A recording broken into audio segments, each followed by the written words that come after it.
So you wanted to check out physically, just check out how's your body feeling. Is there anything in particular that you'd be drawn to showing you?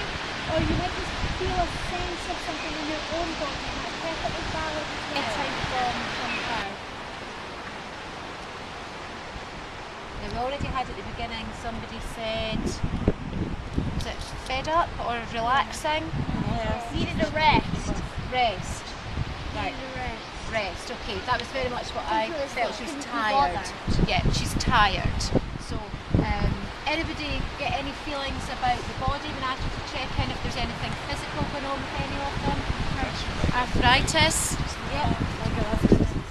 Yeah, you were pulled into the rear end. That's exactly where I was pulled in as well, right at the rear end, and it felt like arthritis.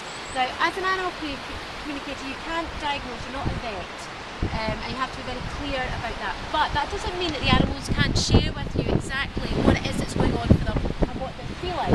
So for me, when an animal has arthritic pain or arthritic type pain, it's presented to me as a crumbly sensation. If you send it as a picture, it's a bone that's crumbly, and that over the years is consistent. So I know when that information comes through in that format, or I feel it in that crumbly way, that that animal is likely to be arthritic. Because I'm not a vet, I can't diagnose arthritis, so I usually say to the guardian, what your animal is presenting feels like arthritic type pain. If you haven't had it checked out, you might want to go down and see the vet. But yes, that was exactly what I was picking up as well. Particularly the one that was lying down and the one that was walking there, definitely stiffness in the back end.